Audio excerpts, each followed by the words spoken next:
Hello everyone, welcome to the second final part of this light chapter. Second final मतलब इसके बाद जो video आएगा तो बेसिकली हम लोग न्यूमेरिकल्स के ऊपर डिस्कस करने वाले हैं ब्रॉडली। ठीक है, तो आज का टारगेट क्या है? बेसिकली आज हम लोग समझने वाले हैं कि मिरर फॉर्मूला क्या है। इधर फॉर्मूला ऑल्दो लिखा हुआ है, ये मिरर फॉर्मूला है, ये मैग्निफिकेशन है, ये लीनियर मैग्निफिकेशन, ऐसे सारी चीजों हम लोग डिस्कस करने वाले हैं कि क्या होता है, कैसे होता है। सबसे पहले हम लोग समझते हैं कि mirror formula, what is mirror formula, है ना। मिरर फॉर्मूला ये क्या है? मिरर फॉर्मूला, देखो, मिरर फॉर्मूला एक फॉर्मूला है। हाँ, मिरर फॉर्मूला एक फॉर्मूला है, सिंपल सी बात। बट ये होता क्या है, देखो, it give relation between object distance,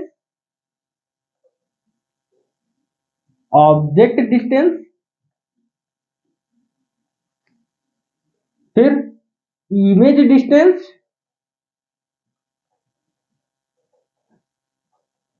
distance, and focal length. कि फोकल लेंथ कि किसी भी मिरर के लिए ऑब्जेक्ट का डिस्टेंस क्या है, इमेज का डिस्टेंस क्या है और फोकल लेंथ क्या है, इसी चीजों के बीच के रिलेशंस को ये मिरर फॉर्मूला से हम लोग समझते हैं। अब मिरर फॉर्मूला होता क्या है, जरा एक समझो। मिरर फॉर्मूला उधर लिखा है ना, इसको तुम ऐसे भी तो लिख सकते हो ना, 1/f equal to 1/u plus 1/v। Now this is very important formula, clear है बात। इसी फॉर्मूला को हम लोग मिरर फॉर्मूला कहते हैं। हमको पता है कि f क्या है, u क्या है, v क्या है, क्योंकि हमने बहुत ब्रॉड डिस्कस किया है किस चीज के बारे में। हाँ, इससे पहले साइन कन्वेंशन में, ठीक है, ऑब्जेक्ट डिस्टेंस, इमेज डिस्टेंस, सबके बारे में। अब जब भी न्यूमेरिकल आएगा तुमको न्यूमेरिकल में क्या दे देगा, तुमको न्यूमेरिकल में दे देगा कि ये दे देगा, ये दे देगा, ये पूछ लेगा, या फिर ये देगा, ये देगा, ये पूछ लेगा, या फिर एफ नहीं दिया रहेगा, कुछ एक ऐसा रिलेशन दिया रहेगा जहां से तुम एफ निकालो, फिर यू और वी में से कुछ पूछ लेगा, समझ में आया। या फिर यू दे देगा और क्या बोलते हैं, यू नहीं दिया रहेगा, वी और एफ दिया रहेगा। तो ऐसे मतलब तीन वेरिएबल में से दो वेरिएबल दिया रहेगा, तुम्हें एक की वैल्यू को पता लगाना होगा। इसी को हम लोग मिरर फॉर्मूला बोलते हैं। क्लियर है बात। चलो, मिरर फॉर्मूला। अब मैग्निफिकेशन क्या होता है, देखो, बड़ा ही अच्छा है मैग्निफिकेशन। ये मैग्निफिकेशन क्या होता है? मैग्निफिकेशन, देखो, एच आई क्या है, height of image, H O क्या है, हाइट ऑफ ऑब्जेक्ट। कि ये बताता है कि हाइट ऑफ ऑब्जेक्ट के रिस्पेक्ट में हाइट ऑफ इमेज कितना बड़ा है, कितना छोटा है। It is the ratio of height of image to the height of object. Simple सी बात, height of image to the height of object. Clear है। कि मान लेते हैं मैंने 5 सेंटीमीटर का ऑब्जेक्ट रखा और मेरा जो इमेज आ रहा है वो 10 सेंटीमीटर आ रहा है। तो मतलब ऐसा समझो ना कि 5 सेंटीमीटर ऑब्जेक्ट पे 10 सेंटीमीटर का इमेज बन रहा है, तो हाइट ऑफ इमेज कितना ज्यादा हो गया, हाइट ऑफ ऑब्जेक्ट से कितना दुगुना हो गया। तो इसी चीज के रेशियो के बारे में हमें क्या बताएगा, मैग्निफिकेशन बताएगा। मैंने एग्जांपल दिया बस ऐसे समझाने के लिए।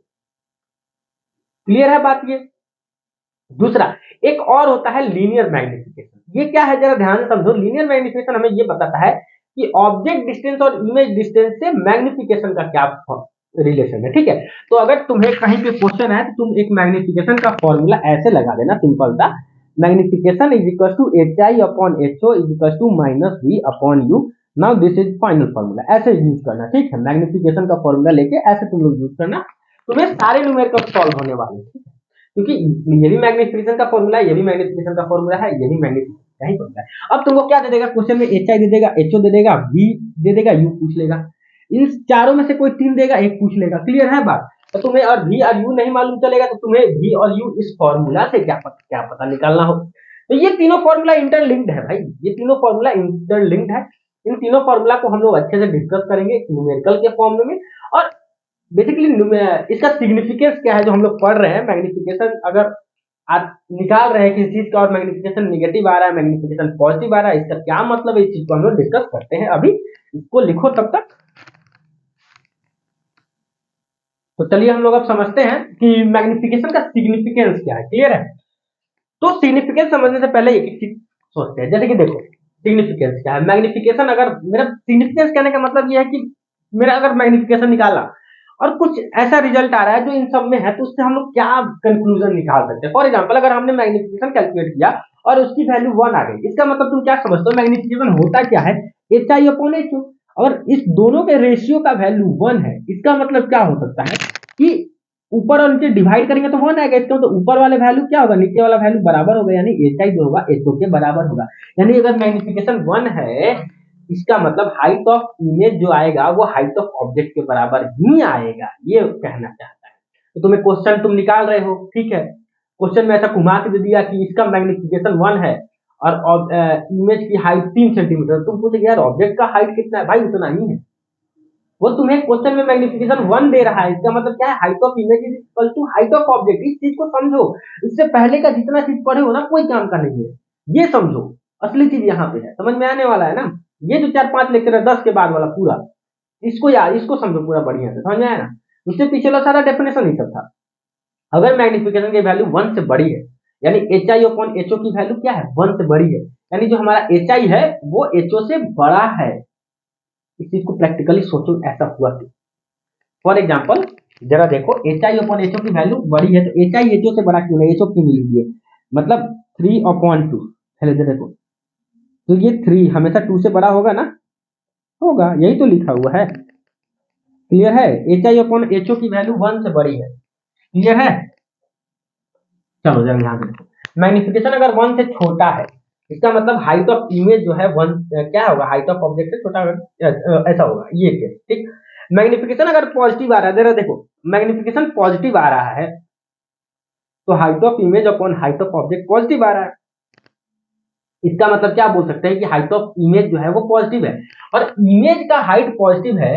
ये किस केस में हो सकता है, कॉनकेव मिरर में या कॉन्वेक्स मिरर। पॉजिटिव इमेज का साइड पॉजिटिव है, तो ये कॉन्केव ऐसा आ सकता है ना, वर्चुअल और इरेक्ट इमेज। इधर इमेज बनेगा तो यही ना आएगा, वर्चुअल इमेज, याद करो ना 6th केस, वर्चुअल इमेज बनाएगा, समझ में आया। तो ऐसे समझ सकते हो, और ये कॉन्वेक्स वाला केस वर्चुअल इमेज बनाएगा और इरेक्ट इमेज बनाएगा। सिमिलरली मैग्निफिकेशन का वैल्यू अगर नेगेटिव है, इसका मतलब आ रहा है इन्वर्टेड एंड रियल इमेज। तो अगर इन्वर्टेड रियल इमेज लिख रहा है क्वेश्चन में, तो इसका मतलब मैग्निफिकेशन नेगेटिव आएगा। क्लियर है ये सारी बातें। तो ये रहा मिरर फॉर्मूला, ये रहा हमारा मैग्निफिकेशन। बस इस 3 फॉर्मूला को लेके चलो अभी तक, बाकी कुछ है इंपॉर्टेंट ज्यादा नहीं। इसके नेक्स्ट वीडियो में हम लोग क्या करने वाले हैं, इसके नेक्स्ट वीडियो में हम लोग न्यूमेरिकल्स करेंगे, और उसके बाद हो जाएगा ये चैप्टर समाप्त, फिर कुछ दिन के लिए रुकेंगे और फिर केमिस्ट्री को स्टार्ट करेंगे। क्लियर है बात। तो टिल देन टेक केयर, मिलते हैं नेक्स्ट वीडियो में। Thank you so much.